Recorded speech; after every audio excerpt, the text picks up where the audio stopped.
औज़ुबिल्लाहिमिनश्शैतानिर्रजीम बिस्मिल्लाहिर्रहमानिर्रहीम। हाय और अस्सलाम वालेकुम, मैं मुख्तियार फ़रीद और आप देख रहे हैं मेरे यूट्यूब चैनल। मेरे पास एक दो स्टूडेंट्स के कमेंट आए हुए थे कि सर जी हमें बीए की इंग्लिश के मुतल्लिक समरी लिखने का तरीका बताएं और क्वेश्चन कैसे अटैम्प्ट करने हैं। तो मेरे भाई, आप लोगों की जो समरीज़ होती हैं वो 3 समरीज़ आप लोगों ने अटैम्प्ट करनी होगी। एक समरी आप लोगों ने अटैम्प्ट करनी होगी पोएट्री में से, एक करनी होगी एंथोलॉजी में से और एक करनी होगी आप लोगों ने सिलेक्शन में से। जो आप लोगों की पोएट्री में से समरी होगी वो तो होगी 10 नंबरों की। वो आप तकरीबन समरी का जो मतलब होता है, पहले आप लोगों को इस चीज़ का पता होना चाहिए। उसका मतलब होता है खुलासा। हमने अपनी तरफ से कुछ नहीं निकालना होता। बाज़ औक़ात पोएम्स लेंथी होती है, उनकी समरी जो है वो 2 सफ़ों की भी बन जाती है, 3 सफ़ों की बन जाती है। बाज़ औक़ात पोएम्स छोटी होती हैं, तो हमने 10 नंबर की डिमांड के मुताबिक जो चीज़ें पोएम के अंदर हैं वो डिस्कस करनी है। खुलासा लिखना होता है पोएम का। हमने अपनी तरफ से कोई एडिशन नहीं करना होता, कुछ भी नहीं करना होता। समरी का मतलब समरी लिखना है, खुलासा लिखना होता है। और कोशिश करें उसको पैराग्राफ की सूरत में, एक ही पैराग्राफ की सूरत में लिख दें, उसके मज़ीद पैराग्राफ ना बनाएं। उसके बाद आ जाते हैं हम एंथोलॉजी की समरी में। एंथोलॉजी की समरी जो होती है वो आप लोगों की 15 नंबरों की होती है।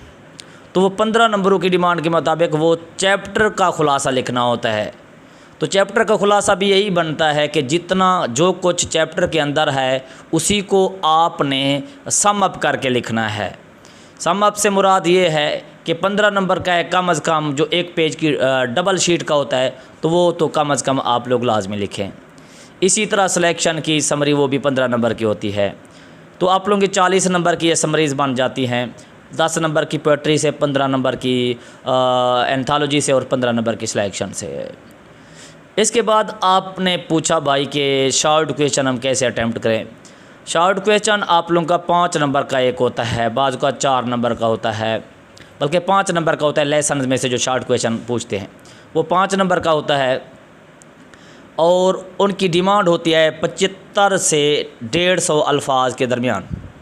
तो वो क्वेश्चन की डिमांड होती है वो आप लोग जो जिसके अंदर मतलब 75 अल्फाज में जो बयान हो सकता है, जिसका खुलासा जो कुछ उन्होंने पूछा है वो क्लियर हो सकता है तो वो लिखे, वरना ज़्यादा से ज़्यादा 150 अल्फाज, 75 से 150 अल्फाज के दरमियान आप लोगों का जवाब होना चाहिए।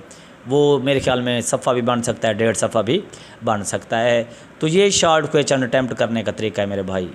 तो ये शॉर्ट सी वीडियो उन बच्चों के लिए है जिन्होंने बीए के पेपर देने हैं। मेरे ख्याल में अभी पेपर होने वाले हैं तकरीबन 15-20 दिन बाद, तो उनके लिए ये वीडियो है।